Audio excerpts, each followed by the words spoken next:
And we are live. What's going on, man? Still shit says scheduled on my side. Nope, we're live. Oh, cool. We are definitely live. What's going on, man?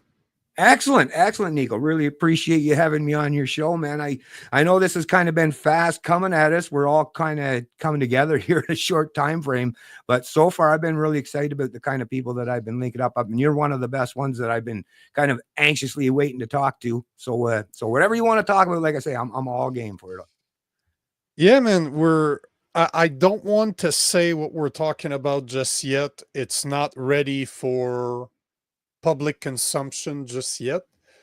But I'm very excited about it too. There's some great things coming. It's about time that somebody does it. And it seems like we're gonna make it happen. So yeah, this is how we met. We met through Jason Lavigne, which that dude knows a lot of people, especially in Canada. Yeah, for sure. So it's great meeting you, man. It's the second time we speak. First time, obviously, we record something together. But where are you from, man? You're down east, right? Yeah. Well, actually, I'll give you just a quick little rundown. I'm originally. Oh, what happened here now? Something's going on here. The host has enabled local recordings. Why did that pop up all of a sudden? Because Oh, there. Okay, because it's good now. There was a little delay. That's all. Sorry, Nico. No yeah, problem. no worries. But No so worries. yeah, so basically, I'm originally from New Brunswick, in the middle of the sticks. Basically, well, I'm about an hour outside of any major city, and when I say major city in New Brunswick, it's pretty tiny, right? But Yeah. But anyway, so my parents, when I got to be, well, my mom and dad divorced when I was about 8 years old. And my stepdad, he was kind of ambitious, and there wasn't a whole lot for work on the East Coast. So he moved us up to Ontario on the east end of Toronto, a place called Scarborough. Not sure if you're familiar with it. And I've I spent years in Toronto. So yeah, Scarborough, I know exactly where it is. It's kind of Right on. ghetto. Yeah, very Scarborough's ghetto. kind of shady. Very shady. Hey, you know that place Danzig, where the big shooting happened years ago?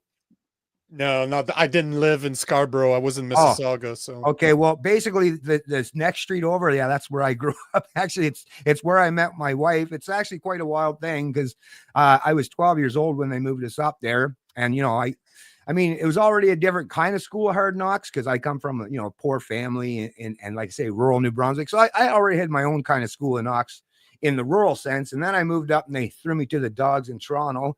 And as a Gen Xer, my parents more or less at that time, and I'm actually kind of appreciative of that. It literally was. I was a latchkey kid. So as long as you're in before dark.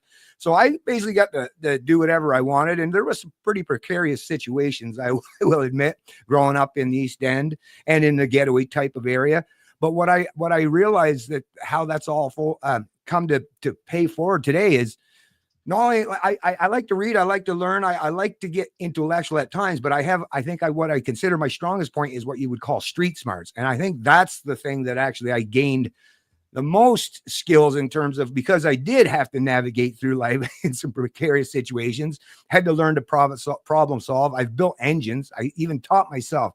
Like I say, my real dad, who was that kind of guy, he passed away actually after my mom and him were divorced. He moved out west BC, ended up passing away. I wouldn't even get into that stuff. But my stepfather wasn't into things at all. So I taught myself how to build engines, and I was into the performance aspect of it. So it wasn't just a matter of learning to put pieces together.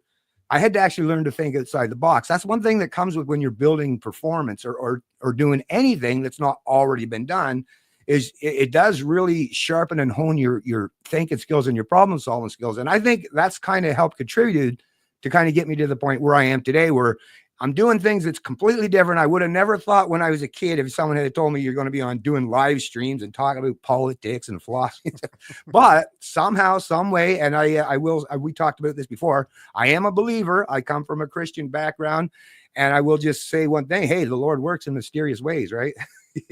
Here I am. Here we are. I agree. And we'll take your first comment right here. Sebastian GR saying, hey, good to see you live. How's the election shaping up? Well, this is definitely a conversation I want to have.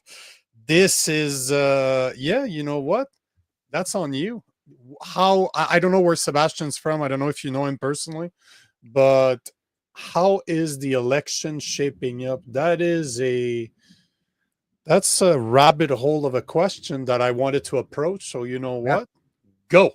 Yeah. Go and answer the question. Yeah, sure. No problem. Actually, that's an easy one. No, I don't know. It's actually not happening as of yet. And even with it, when it does, well, unless you're talking the selection.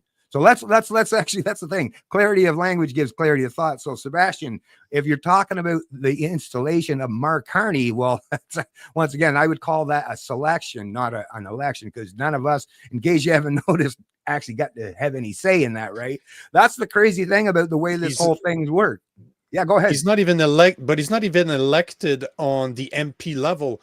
As bad as Trudeau was, there was still people from Papineau in Quebec that were dumb enough to vote for him. So you know what? If people will elect you as per our system of law, you're allowed to become prime minister. But that guy never run for an election. The dude is not an MP anywhere. He was not elected. He was chosen by corrupt politicians that are part of the Liberal Party. Yeah. And well, you want to know? Yeah. Sorry, there, Neil. But I just all want I was to mention going to say that the thing that's even scarier from Carney, and I was posting about this morning, where we went from a former part-time drama teacher to a self-proclaimed globalist banker with ties to the WEF. And this is not conspiracy theories. He sat on the board of the WEF, and you can find many times or many videos and many posts where he is proud to be a globalist, and he believes that that's what Canada needs right now. I have one answer for him. This is definitely not what we need. Yeah. Well, and in addition to that, here's the crazy part, I think, because it gets even worse than that. So a lot of people might have, if they watch my streams regularly, they kind of might have this bit of knowledge. But Stephen Harper, the crazy part is Stephen Harper was actually the guy that appointed Mark Carney as the governor of the Bank of Canada. So for all the people out there that, are under this illusion that there's a left versus right, yeah, good luck on that. But in addition to that, the whole point of these central banks when they were set up, so 1913 in the US, well, the whole story of the history of our central banks, I don't have to go through, but the way they were set up is they were supposed to be completely antithetical to politics. They were not political. They were not supposed to be political. First of all, I'm against anything that has to do with central planning or anyone controlling our currency. So I'm already against central banks, and I understand history to be wise enough about that. But the fact that Mark Carney has gone from a central banker, not just in Canada, but then he went across the pond and was the central banker in the UK, and now to be going into politics, and I don't know how the hell. Well, that's the thing with the media trying to inform Canadians. Canadians aren't getting the knowledge. Well, the Canadians that are going to watch our live stream are going to get this knowledge. But if you're just watching the established media, you probably think that this is completely normal, but there's absolutely nothing normal about a formal central banker, not even being elected, but being selected and walking straight into the prime ministership in Canada, and especially under the current situation that we're dealing with today. This is fucking outrageous. And just because we're living in this time now, people, let me tell you, in the future, when people write about these times, well, when you don't hear about those things with all these communist or socialist countries or these crazy dictatorships, and you're like, oh man, I can't believe that people put up with that. Well, like I say, wait till we're out of the fog and people have a few minutes to think, and they realize just how insane, not just what this is taking place, but the whole COVID fiasco. And like I say, for 15 years, I've been covering a lot of stuff. And to me, it's insane what has transpired over that time. Is it really that insane though? Because I don't think it is. It's just an evolution that was meant to happen. Like we're talking about a Harper, yet Harper was more conservative than a Pierre Poilievre, for example. It has gone worse because you look at Pierre Poilievre, who's spreading the same bullshit as Mark Carney is, and Jagmeet Singh from the NDP. Like for 9 years now, ever since the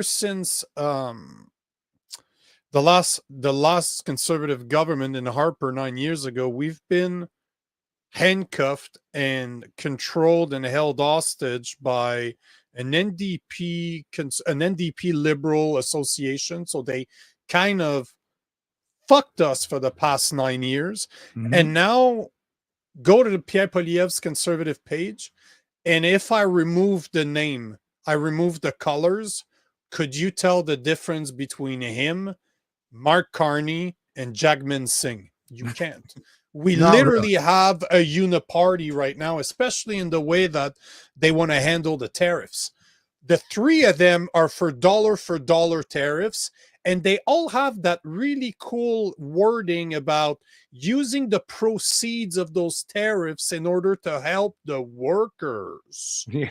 If that's not UBI, if that's not a universal basic income that they're trying to implement in Canada, I don't know what is. And, it blows my mind that Canadians, I've spoken about this a lot over the past few weeks, and I don't know how to call them. Hmm. I don't want to be belligerent. I don't want to insult people. I don't want to call people names, but I don't know what the fuck is happening with Canadians. Like, what's happening in their heads? Because it seems that over the Trump has only been in power for 7 weeks, and it Hmm. seems that he is the reason why our economy is down the toilet. Hmm. You have the liberals to thank for this for the past 9 years, but because Trump is now being pointed at from every single politician in Canada, from every perspective, they're like, that's his problem, that's his fault, that's his fault, that's his fault. He's the boogeyman, the big bad orange man in the US. Yep. We've forgotten the past 9 years. We've forgotten that Trudeau's been destroying the economy. We've forgotten that they were tyrannical lockdowns Hmm. during COVID. We forget that we lost all of our rights. As a guy that's unvaccinated, I didn't have any rights anymore. I couldn't even Yeah. fucking leave my country. Yeah. And now Canadians are patriotic and I want to stand up for Canada. Hey, come on. Like, we Yeah. don't have the same type of patriotism, me, myself, and those people, because Trump is not the enemy. The US is not the enemy. Our own politicians are. Yeah. Well, Trump is the favorite scapegoat for the collectivists today. That's what it is. For the people that have fucked up for their entirety of their lives, they kept making the wrong decisions, whether you're talking about the bureaucrats, the voters, the politicians, the people that, were benefiting themselves at other people's expense. But now they realize, they see the writing on the wall. And to them, and Trump, unfortunately, it does work good for them and their base of stupid people who don't pay attention to anything outside the established media.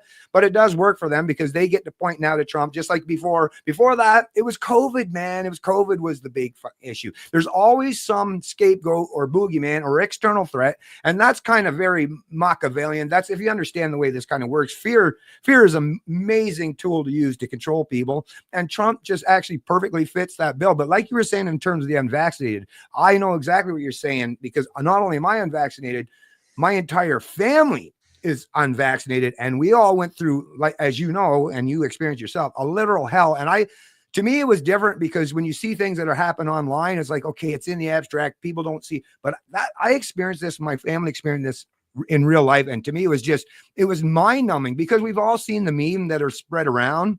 And I know it's kind of not the most apt comparison, but we've seen the meme where, what would you have done, under Hitler's Germany, or let's even use Maoist China, or Stalin's Russia? Like, who would you have been? Everyone likes to pretend that they would have been the freedom fighters, right? Oh yeah, I would have stood up against that fucker. Well, as we showed in Canada, I guarantee most of the population, if you had polled them, they would have said the very same thing. Oh, I'd stand up against any kind of tyranny. And because they praise, I mean, even on November 11th, we're supposed to praise the men who went and fought to fight tyranny, but they spit on those graves by showing that actually, in reality, they will get pissed off. Hey, I remember even being in a Dollarama, and how dare I, first of all, I didn't have a mask, and how dare I walk the wrong way down an aisleway, because, the virus has directional understanding, right? But, and people trying to target me and trying to call me out in public for doing nothing more than shopping at a store and doing what I was normally doing. And at that time, I realized that this isn't just an illusion, and the collective delusion. That's the thing about collectivism that I've come to learn and why individual liberty. And this is the combination of Christianity, the Christian ethics, and capitalism. If you're not placing the individual at the core and respecting the individuality or the unique characteristics of the individual, it is so easy to get caught up in the collective. And in the collectivist mindset, in the collectivist ideology, you as the individual, you're just a sacrificial lamb or an animal. So you have no meaning outside of the group. And that, to me, is a terrible, terrible thing, right? That's not something any way I want to live, which is not why I don't fall for ultranationalism. I don't fall for socialism or communism or any of this stuff. I respect people at the individual level. And I want to bring it back down to us respecting each other at that individual level. I couldn't agree with you more. I just don't know that people are aware enough. And again, I've been speaking about this so much recently because it really blows my mind. Like I literally speak about this multiple times a day. Mm, And I thought that COVID would have woke people up. I thought that COVID and the way that we were treated would have woke people up. Even if you're vaccinated, the fact that they wanted you to be in lockdown, they didn't want you to leave your house. You couldn't leave your bubble. How many elderly died alone? And yeah. Canadians went with it because we're pussies, if you ask me. We're just so complacent. We don't want to get involved because that's not what we do, right? Hmm. Yet, you know, I I'm just very disappointed that once again, right now, we have the opportunity as Canadians to stand up Hmm. and say no to our government, Yeah. say no to our politicians, and to stand together like patriots and say, we are tired of this. Mm, We want to have the country back that I grew up in when I was a child, yeah. not this socialist on its way to become a communist country controlled by global interests. Hmm. Yet here we are Yeah. talking about this, posting about this every day. And now, because I dare question the conservative, which are not conservative. I'm in No. Alabama right now. I spend half my time in the US in the South. Believe me, conservatives in Canada don't exist. No. Conservative in Canada Yeah.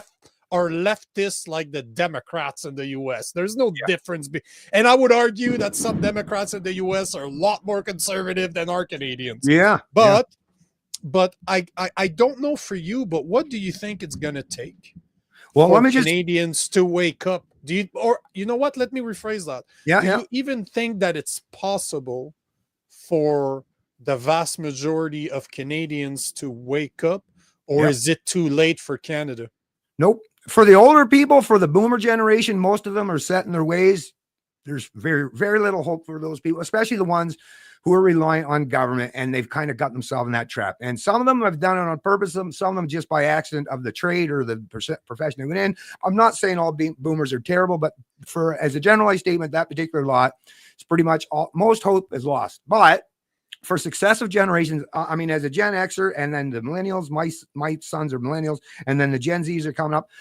Here's the thing. God bless America as to why when you were describing Canada and that shift and the socialism and that when you were growing up, just like when I grew up, what kept us Canadians more capitalist and more about the individual was the stories that we all got, because we all consumed American culture, whether it was movies, music, Mm, television, all of that, TV shows, sitcoms, all of that had the underpinnings of the Christian ethics, and it had the individual at the core. That was what was the dominant culture of the US. It still is to this day, although you're seeing some shift there. But Canada, I see, and it seems like it almost took place the minute that China was brought into the WTO, and now Canada, the collectivists in Canada, they were kept at bay for the most part by the sheer fact that, like I say, we were so dominated by the American culture. But once they started to try to shift away from that, and the collectivists then started gaining powers of position in government, and then started picking winners and losers in the economy, and cozied up with collectivist or communist type country like China, and realized, hey, that's like it's like this chick that's like, oh, I got another boyfriend I can fuck around with here now, right? Like I don't have to necessarily just deal with this one. So they were trying to play both sides. And I started to see Canada at that time start to shift more along that collectivist mindset. Because I'm with you, to be honest with you, when I was growing up, I never would have thought in my life that Canada was a socialist country. I didn't believe that, because everything, my life, the people that surrounded me, my community, and like I say, all the content that I consumed, it was all individualistic and all had those underlying ethics of Christianity that was baked into the whole system. And it was great. And it did awesome for many, many years, and it did great. But we're seeing today where that shift is definitely taking place. And the collectivists, they've got all the power. They've got the institutions, right? They've got the media. But we have the ideas, and all we need today. So we have the ideas, and we have the fact that before, the gatekeepers that could have controlled things in terms of cable television, we now have access to the internet and are freely available, even though they try to suppress and silence us. I think we are part of that culture now. We are part of now. We're just doing our thing, but podcast is very popular. It's just like radio, AM radio used to be popular for stuff like that, right? But what we need is people like us, so we can do the things that bring certain information and ideas to the table. But what we need is some more Canadians to bring that, because they're trying to shut us off from America. Then we have to create that own kind of content here. And we've got lots of very talented people in this country. So whether you're talking comedians like G-Dub, I'm not sure if you're familiar with Greg Wycliffe, but there's quite a few of them out there that can entertain audiences and bring the right kind of message in. Well, that's what we got to do in this country, and which is why I'm so happy to be collaborating with people with all kinds of different skills and areas and backgrounds where they can bring their strengths. Because once again, I know my limitations. There's things I come to the table with, but there's other areas, like I'm not an actor and I never played one before, and I'm not very good at that stuff. But if people can bring about these ideas into, because people don't want to be preached to. Well, some people will learn by, digesting information in podcasts like this, but other people, they like to get their information or their ideas more subtly. So like I say, through things like arts and entertainment. And that's an area where I think we Canadians need to step up to the plate. And it looks like that we can start to bring that kind of stuff to fruition if we can do what we're the kind of endeavors that we're doing today. I don't know. What are your thoughts on that, Nico? I don't know. I'm an optimist because I'm a Christian. At the end of the day, if shit happens, I'm meeting my maker sooner. So, and I'm a big fan of Alan Watts, and he had this saying to kind of be a joker and see the world as a big joke, that you need to participate in it, but it's not real. Like it's just try to have a sense of humor about it. But at the same time, it's hard for me to look at Canadians as they are today and say that they really are. Again, I don't know what the word is, because I don't want to call my fellow Canadian idiots, but at the same time, they're very complacent. They're they're cowards. Yeah. If there's something that COVID taught me, is that the average Canadian's a coward. And not only are they coward, but they're hateful. They actually point their fingers at people. I'm 43 years old with a six-pack that fasts every day, that weighs my food, that hits the gym 4 or 5 times a week. I've been doing this my whole life, basically. Yet I was the problem because I didn't want to get an experimental drug in my body. No, but do you know what I mean? Like, I got blamed by obese people saying that you need to be careful. Are you, hey, fatty, maybe you need to be careful. So I've lost a lot of respect for the average Canadian. I've lost a lot of respect for the average doctor. I've lost a lot of respect for the average politician. Yeah. And it's just that now it's still so tribalistic. Yeah. We still, as you said at the beginning, we still think that there's a difference between the left and the right. Yeah. Yet they sound exactly the same. Like, I've always been somewhere in the middle. And I'm looking at both sides right now, and I'm like, what the fuck is going on with you people? Are you guys brain dead? Like, are you guys serious? So I don't know that, as much as I want Canada to get better, I'm not sure that it's possible. I think that, I had that conversation with Rachel Parker yesterday, and she said something that I actually agree with. She said that, I don't think the Conservative can stop this. They might slow it down, but they're not going to stop what's coming because they're sounding more and more. That's what she said. What I added to that is they're sounding more and more like liberals. But, you look at what happened in the US. If you look at it from a culture standpoint or a political standpoint, if they would have chosen Kamala Harris and Timmy Tampon, they would have become Canada. Like, they would have been down that road, and I think it would have been too late. I think that if they had another 4 years after Biden, after 8 years, so 8 years of Obama completely messing up the culture, then having Trump trying to figure out what the fuck am I supposed to do here, and then 4 years of Biden, another 4 years of Kamala Harris, which she's way worse than Biden, they would have ended up like Canada. But I think that with him, they kind of dodged a bullet, or at least trying to swing the pendulum back to the middle somehow. Yeah. But this did not happen in Canada, and we don't even have that choice. Like, there's only one guy that makes sense in Canada. It's Maxime Bernier. But at the same time, he's never going to be elected. So that our two choices now are between the liberals and the conservatives, Yep. and they're sounding the same. Like, Well, to me, there's no difference between Pierre Poilievre and Mark Carney. You know no. the difference between Pierre Poilievre and Mark Carney? Pierre Poilievre, you never know what he's going to say because he's always going after what's popular. Yep. At least Mark Carney's being an asshole from the get-go. Yeah. I will destroy Alberta. Yeah. I will put tariffs, dollar for dollar tariffs. I will build a UBI type of platform to support Canadians, and I'm a globalist. Yeah. I will put the interest of the world in front of the ones of Canadians. At least he's fucking honest. You know what to expect. Yeah. We know exactly what to expect.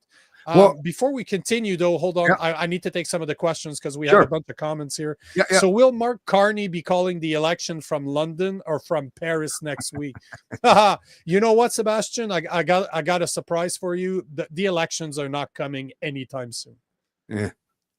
NDP said it, that he's gonna Jagmeet Singh said it last week or the week before, that he wants to put the workers first, and he was the only way that an election could be called, because the Conservatives don't have enough votes to make it happen. And I very doubt that Mark Carney is gonna do it, because that means that he's gonna have to have maybe 45 days to present this case against the Conservative, and I don't see it. And Jason Lavigne said something very clever a few weeks ago when he was on my podcast, or we were on his podcast, I can't remember, but he said that there was an alliance that had already been made between Carney and Jagmeet Singh to put a UBI, Universal Basic Income scheme, to use the tariffs to build that income, to build that UBI to support air quote workers. And if they're capable of putting that in place, giving Canadians, it's just a number that he threw out there, but like $2,000 a month.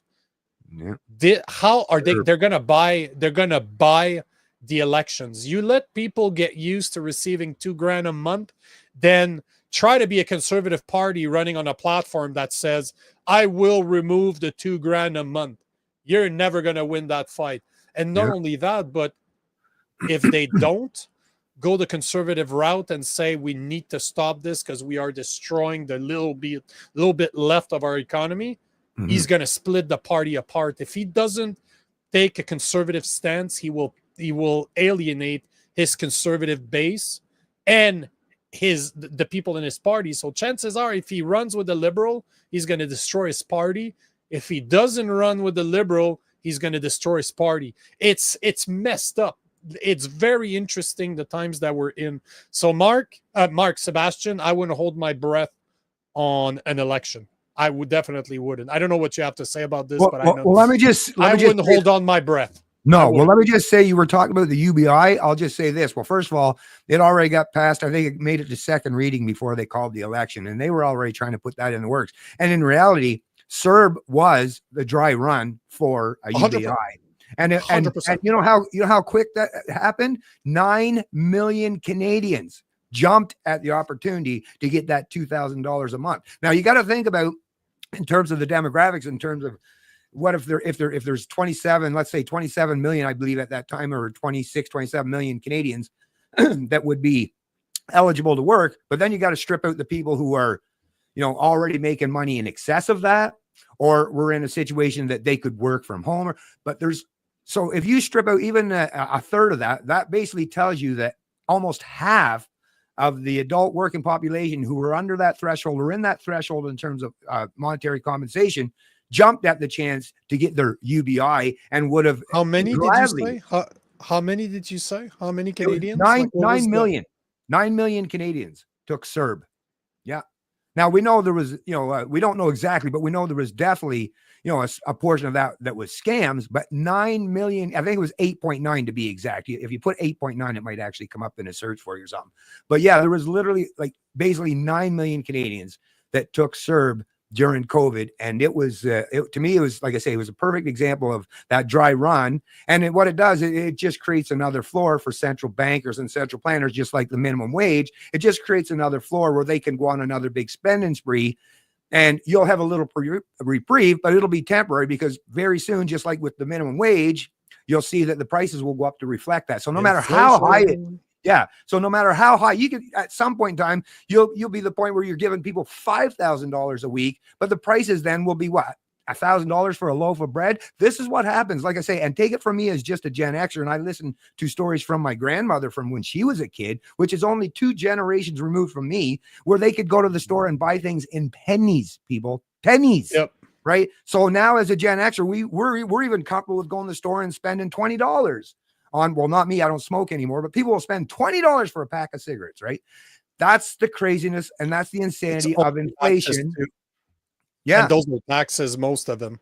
Oh yeah, for sure. And that greatly fattens up the coffers of the government. So all of this central planning, whether you're talking UBI or all these schemes, central banks, all of this stuff greatly enriches the bureaucratic class, the politicians, and the crony corporations. But for all of us and the majority of Canadians, who most people are just your average, lower or middle class worker, you are the one that's going to pay for this. You, your kids, and your grandkids. So don't be fooled or tricked into these snake oil salesman tactics of people telling you, oh, we're going to give you this money and you're going to have all this great expenditures or things you can spend your money on. You're going to go on all these vacations because, like I say, you'll find out real quick that it'll be short-lived and you'll be back like the proverbial dog chasing his tail once again. But I did want to say one other thing there, Nico, is in terms of when you were asking, what was that question he asked?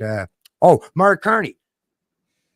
So not only is he a globalist, and like I say, a formal central banker, but this guy literally, he is a Keynesian, and I think he's actually more fan. I'm not sure if you've ever heard of this thing. It's called modern monetary theory. I actually did a live stream with the gentleman. His name is Warren Mosler.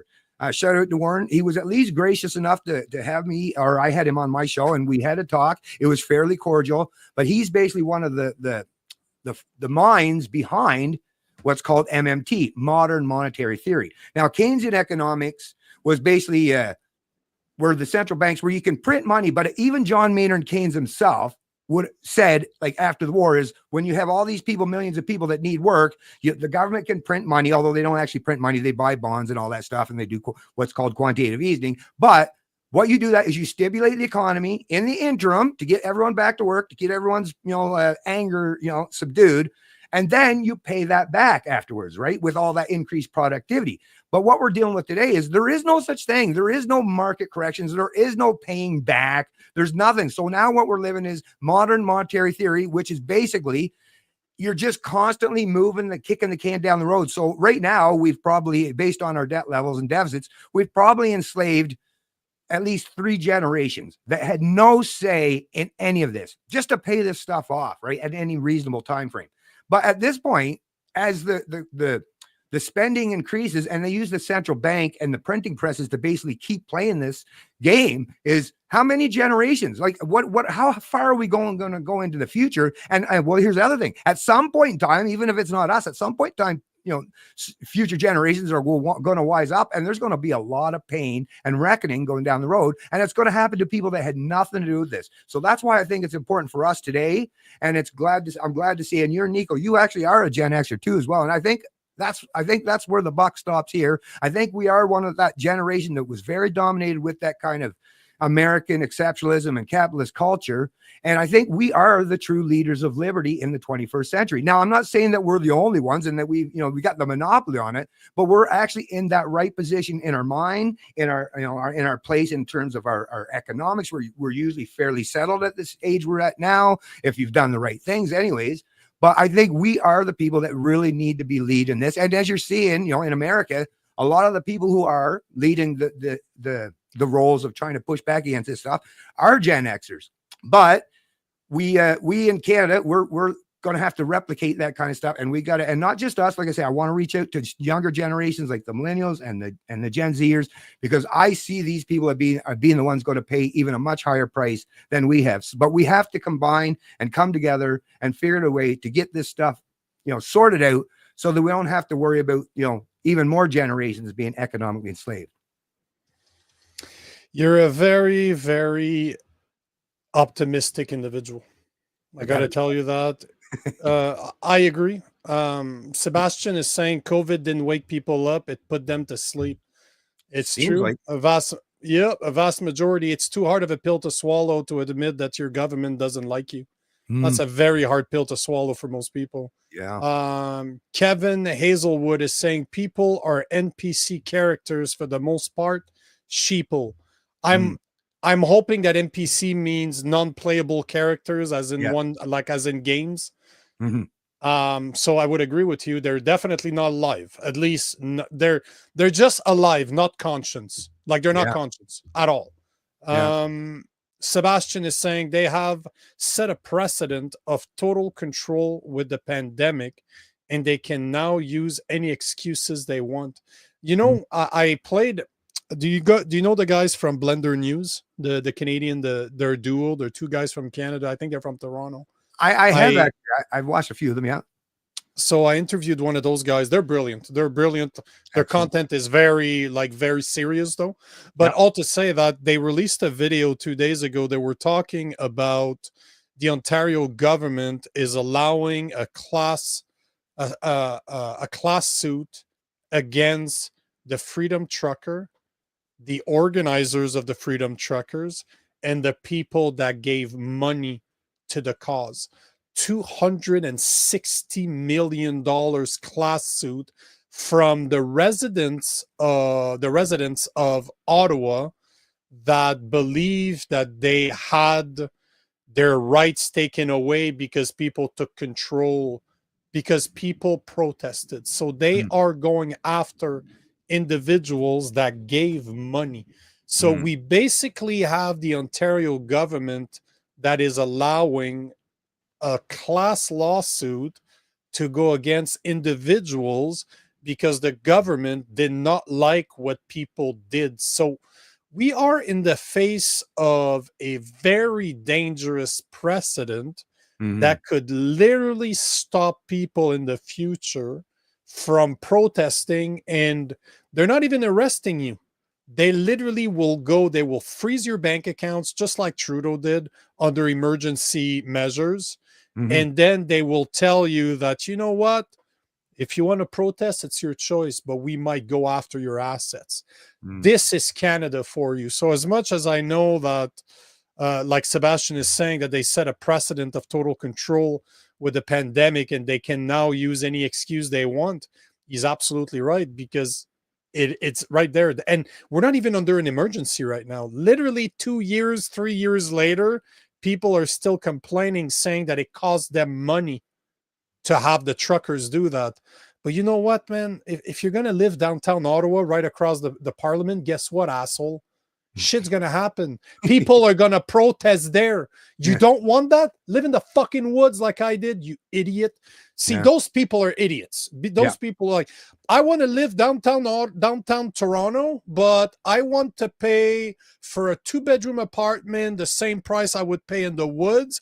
I want to make sure that it's quiet after 9 p.m., that I don't hear drunk people. Those are the same assholes that are gonna buy a house right next to the airport, pay under market because it's noisy, then a year later put a coalition together to sue the airport because they're too noisy. Those are the type of people that we're talking about. And it's okay, you know what? People can try to sue everybody, whatever. But we should not be allowing them to do so. The government should not be allowing this. And it just looks like the government is putting a precedent in place to scare people, just Yeah. like they did with the emergency measure. Oh, you want to protest? No problem, you're allowed to, but we might call the army, but we might bring the RCMP to kick you out, but we might freeze your assets if we believe you're an organizer. Mm. Are we really free in Canada? Like, is there still people out there that believe that we have freedom in Canada? Because I'd like to get what those people are smoking. Yeah. I'd like to get some of that too, because I don't have access to that type of good stuff. Yeah, yeah, they got the real goods, right? But Yeah. no, when it comes to that stuff, yeah, it was so shocking. Well, the whole truckers, and as a truck driver myself, I just drive local now for a paving company, but I drove long haul for many years. Actually, I hauled in the U.S. for almost a decade. Once again, I love the American culture. I love the American interstate. What a step up compared to our highway system here in Canada. But the one thing about the whole protest thing that I noticed is even with they brought in thousands, or I'm not sure exact amounts or numbers, but there was a sizable number of not just these police that they brought in after the Emergencies Act, but you've seen them, and the video is all out there, so nobody can deny this stuff. There was no name, no badge, they were covered head to toe in basically riot gear, and they targeted, attacked, and you see the video was there and went after people. And for anyone in Ottawa to be saying, yeah, those are the people that were attacked and targeted, misrepresented, called Nazis, and treated like shit. Well, first of all, the whole reason, let's just go back to the fact, why were they in Ottawa to begin with? Because these people who were truck drivers, and let me just say, as a truck driver, holy crap, talk about, I'm already isolated. That was actually one of the great benefits of driving truck, is I don't have to deal with people, which is great for me, right? For the most part.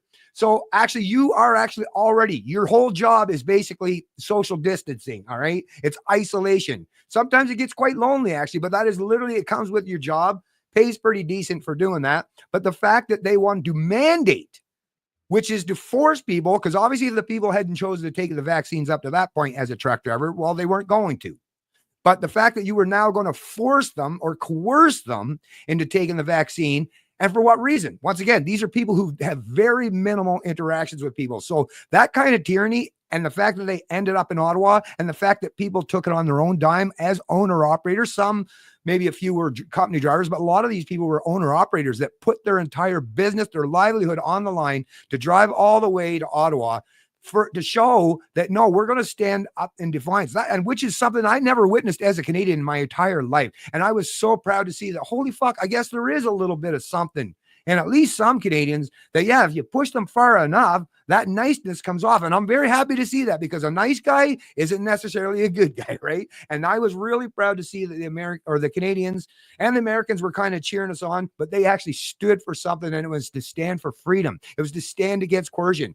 And it just baffles my mind that there was not just the people in Ottawa, some of them, but the politicians, the chirping media class, that instead of applauding them for having the audacity to go against the behemoth of the state, no, they spit at them, they misrepresent them, they accused them of crimes that none of them ever committed. They basically destroyed people's reputations, their livelihoods, their jobs, their careers. And for what? For people just saying, you know what? I don't want to take this vaccine. I'm good. I don't need it. And when I saw that, it definitely changed my mindset. Now, people can play, the sides of this game all they want, but for those of us that experienced it in the way that we experienced it, you're never fucking convincing me. So, and I'm sorry there, Nico, for using this language, but I get a little excited.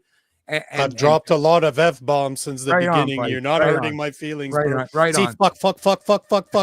There you go. You have plenty now to go for it. Yeah. But I mean, this to me is like, once I seen that kind of stuff was going to take place, I'm never forgetting it. And of course, as a person, and I understand the whole, not just the Christianity ethics and stuff, but I understand the whole forgiveness thing, because it gives me peace of mind. But I am living in my peace of mind, because I'm not experiencing this kind of same situation now. But I'm having a really difficult time even trying to come to a point where I can forgive. And I think what it is because I've been actually watching The Chosen. So I've been kind of getting a little refresher on some of the teachings in the Bible. And yes, forgiveness is right, but someone has to be at least out there asking for that forgiveness, right? That's the thing that has to take place first. And have we seen anybody at the level of, maybe a few individuals in your life? I had one guy at work actually that did come to me and say, I'm sorry, Bennett, because he even was saying, yeah, if you're not vaccinated, you should be fired. And the next year we were getting fuel, and he actually said, yeah, I'm sorry, Bennett. I know that was kind of a stupid thing to say. But other than that, I haven't heard anyone like in the media or the ones that were parroting the narrative. I never heard any of them saying, you know what? Yeah, we really fucked up. We went overboard. We did something. Because like I say, I think most of us would be, willing to forgive if you at least showed some kind of remorse. But not only they've not shown remorse, they're actually doubling down and wanting to cause even more harm to us. And that to me is like, I don't know what it's going to take, but I'm at the point now where, like I say, whatever we can do, folks, whatever we can do, of course, peacefully, because we are up against the behemoth. But, at some point in time, even though me and Nico prefer peace, there are Canadians, and I'm actually surprised at this point, that haven't been pushed completely over the edge. And the fact that these idiots in government and the media mouthpieces want to keep pushing Canadians further and further, well, yeah, all is fine until it's not, right? Uh, man, I lost relationships over this. My family doesn't talk to me anymore. My mother, my sister doesn't. I'm the only one in my family that didn't get vaccinated. Oh, My really? wife and I, even in her family, she's the only one that's not vaccinated either. But Yeah. they don't care. Like to them, it was a personal choice. They don't care. But Right. my family, even my own mother, told me I deserve to lose my job for not getting vaccinated. And I'm an engineer by trade, right? I was a sales engineer, so I made really good money, and Mm, I quit my career because I refused to take it. I wasn't going to take it. And yeah. yet, I forgive people, but I don't forget. Yeah. That's the thing, right? Mhm. Plus, it would be stupid of us to forget what they've done because you're seeing the same type of behavior right now. Yep. Like Yep. it's repeating, like people now are in front of parliament as we speak, protesting Trump. Hmm. So, you know, um, Sebastian is saying that young people will see right through it. We will never be able to buy a home, and income tax makes us slaves to our paychecks. Mm. Unfortunately, brother, you're inaccurate on that one. You are the very small, very, very small percentage of individuals, especially young ones, that see right through it. Because I guarantee you right now, the young people out there are telling the government to give them money so that they can buy a house. They're Mhm. not looking to build. I didn't buy my first house in my 20s. I didn't have a Mm. good father to tell me. I didn't have a father to tell me to be smart with my money and place it around. No. Yeah. So, you know what? Is time harder now than it was before? Absolutely. But you know what Dana White said last year or the year before? That if you are a young man right now in this economy and you're not rich, you're a fucking coward or you're a pussy because there's no competition. The Yeah. people that you're competing against are not ready to do the work. So as much as I understand what you're saying, Sebastian, I'm not saying that you're wrong when it comes to you, but I can tell you that as somebody that reaches millions and millions and millions and millions of people every month, the comments that I get would tend to disagree with you. Well, Uh, could I just add something in there, if you don't mind, Nico? Actually, I'm glad yeah, go for it. because it was perfect because you actually brought up your own personal situation with your mother, and I commend you for doing so. Because some people, I like to kind of keep a lot of my stuff private, but I do the same if I realize that it's something that can help, get a message and get people to Yep. actually resonate and understand. But one thing I will say about, and this will correlate with this question as well.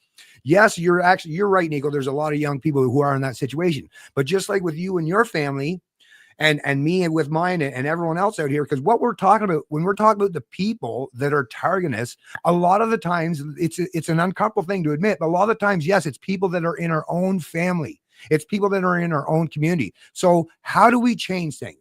Well, I remember an expression, and this is an area where leading by example is a really big thing for me. If you don't want to engage or interact with these people, at least lead by example so the people that are under you see a better way and a better example. But the other thing that we can do is, so rather than consider them as our enemies or our opponents, we could, I don't know how well this will work, but it's been something I've kind of dipped my toes in a little bit in my own situation. And some of the people that like I say, I had former disagreements with, a couple of them, like I say, well, one in particular was a close coworker, is if there's even an inkling, or maybe I will step outside of my comfort zone and offer them a little bit of an olive branch, because that's the thing. Either we can keep turning this into a battle and keep raising and escalating the tensions, right? And that definitely seems to be what our opponents want to do. But a lot of our opponents they're okay in escalating in terms of the verbal stuff. But when you get to the point where there's actually fisticuffs, trust me, they're not wanting to go toe to toe. So I would suggest is don't wait until things degrade to the point where our countries are getting into something remotely resembling like civil conflicts and where a lot of really, really bad things happen. Us lead by example. Let's try as we can. Now, some of them we might never be able to reach, but let's try to reach out. And the young people are the ones we want to the most. So if you know any young people in your life who are like this, who are leaning towards collectivism, leaning towards being wards of the state, because that's what it'll mean if you get the UBI introduced. You'll just be a ward of the state. You'll go from your mommy and daddy taking care of you to the state till you die. So if you know people in that like that in your life, and they are willing to listen to or engage, maybe sit down, maybe take them out to, I don't know, a sport event, maybe do something in some way that helps bring them into our fold. Because once they've listened to people like us, you listen to the reason, the ideas, the ethics that underpin them, you you don't have to do a whole lot of work to help these people, especially if they're still young and their brain is still, ability to think outside the box or to change in any way. So maybe rather than, like I say, look at, there are definitely some people that we're definitely going to always have to perceive as our opponents and our enemies, and are never going to come around. But let's try as best as we can, every one of us, Sebastian, you too, anyone, if there are young people like that, try reaching out to them rather than finger wag at them, rather than, belittle them or humiliate them. Because let's, to be honest, the old expression my grandmother used to say is you get more bees with honey, right? Maybe that's a tactic that might better help things. And if it helps them, well, it in turn helps us, right? So I think that's a possible solution, at least for some areas in our life. There's do you know a guy by the name of Gully Bull? Bull? Actually, well, I see. I don't, but I see him in the chat down there. He is just going rampant on you. Oh, really? He's basically, he's basically, I don't tend to give attention to people that are belligerent, but he's basically saying that Quebec can fuck off. Let's send 10 million migrants to Quebec. Done. Your children are already slaves. So people, it's, Gully Bull, I always appreciate comments, but I don't need to give you the attention. So you can insult me. You can insult Bennett all you want. Yeah, don't bother me none. Not only that, but every single people that I've ever seen online that has the audacity to insult strangers would never say that to my face. Don't let this pink shirt fool you, bro. I'm just gonna say it out there. Like I guarantee you that I can destroy 99.9% of people out there with my hands, and I would never lack respect to them because I know better. Because I know what it is to be bullied when you don't know how to defend yourself, because this is where I was at. I know what it is to train with world champions that make you look silly even after 20 years of training. So, brother, you can scream all you want. We all know that in real life you wouldn't do that.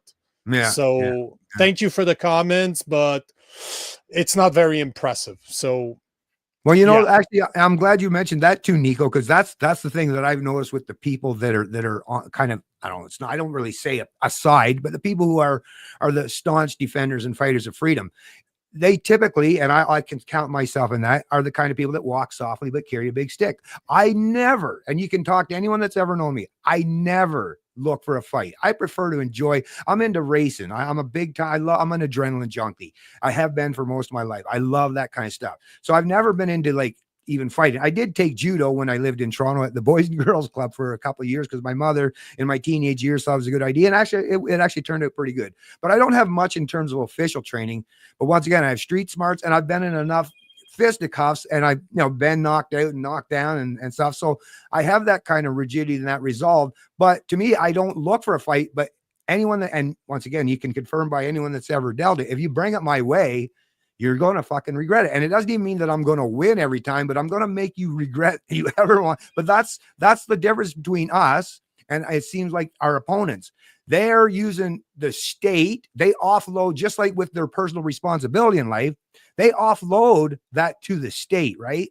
And you have a lot of, I hate to say it, listen, because I love my ladies, I love my wife, I love you out there, but a lot of them are using the state as the proverbial hitman, right? Because they couldn't do the kind of things that they could do on their own, right? They couldn't stop us from going into, right? But this is what the state apparatus does, which is why, at Bearman, when we should get back to the libertarian ideals of at least having the night watchman state, because the minute you grow state to the point where people can use it to clobber others over the head, then now you're not, because I'll tell you, in the macho world, in the real manly world, there's mutual respect because you perceive that danger, that threat's there. But the minute you have weak people who are grasping at straws and trying to grab the big club or the big AK or the people that want to wield these things but have never done so, these are the most fucking dangerous people you'll ever meet. So this is the thing that for me as a libertarian, and I think is the best thing, just whether you're talking about in your household or at the community level or in the state level, is everybody should put down the weapons, put down the biggest weapon on the planet, which is the state, and start engaging in dialogue and conversation to try to figure out how we're going to come to a solution to some of the issues we have. Because if you keep playing the game, just like you're seeing now, yeah, Trump's a tough guy and he's got lots of rhetoric and he's got lots of money, but now he has the apparatus of the state. So now, once again, all you people and the left know this, or the collectivists, whatever you want to call them, because that's why they're running scared shitless now. Because it's not that they're worried about what Trump himself could do. He's a 78-year-old man. But now Trump, just like them, has control of the apparatus of the state. So now he's the biggest bully on the block. And that's why they're scrambling. When they got the pulpit, when they got the bully pulpit, right, they love wielding it. And they're swinging around. They're knocking everyone senseless. Hell, they'll knock grandma out of her seat, right? But once again, now they're seeing, oh, shit, my opponent. And that's the thing. And they realize, just like in nature, just like in any, humans evolved and adapted. And even the dumbest among us understand, not to go poking fucking bears. They might try it if they think they're behind some kind of impenetrable fence, but the minute the fence is, they're not going to run and poke bears. So they're running, scrambling. And what I would say to the people who are supporting the leftists or the collectivists is, at least right now, it's just words and rhetoric and economic power and might being bantered around. If you keep playing these stupid fucking games, just like that woman that you see in that video, that's, like 5'2", and she keeps punching her man that's like 6'4" and like 300 pounds. Yeah, you're lucky he has that kind of restraint, and good for him that he does. But there may be a situation or a scenario where he doesn't, and you're the one that's going to suffer the consequences. So I'm not saying this for my benefit or for Nico's benefit by any stretch of imagination, because both of us can handle our situation. I'm saying this to the people who are fucking playing these stupid games. You are the one at the end of the day, right, are going to be the ones that are going to suffer the most if you keep playing these games. Like Mike Tyson said, social media made y'all way too comfortable with disrespecting people and not getting punched in the face for it.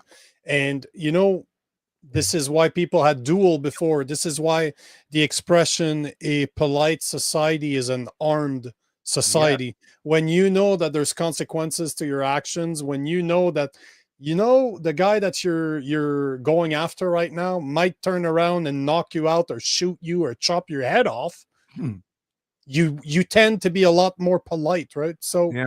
Well, let me just say one thing about that, Nico. Actually, is a personal example, man. Just real quick. No, we can't. I'm sorry. We're gonna have to do that again because I have a really hard stop. I have another live that I need to jump on in like 3 minutes. So there's really a hard stop, but we'll have to do it again, man. Yeah, I record lives like 9 lives a week right now, almost 10. So right on, buddy. Anytime, man. But we'll have to do it again. I want to thank you for being here. I want to thank the people that are watching. Thank you for being here. If you like the show, make sure to follow. The information's at the bottom. You can see where you can reach. You can reach Bennett. You can reach him on X. You can reach him on Rumble. You can find me everywhere at Real Nico Lagan. So I want to thank you for being here. I want to thank you for doing this. And as always, I finish my show with a prayer. So I will do that, and then I will let you guys go. Right on. God, thank you for everything that you do for us. We are grateful for all our blessings. Please give us the courage to stand up for what we know is right, the words to speak what needs to be said, and the will to help and serve others. Amen. Amen. God bless you, Nico. Right back at you, brother. Right on.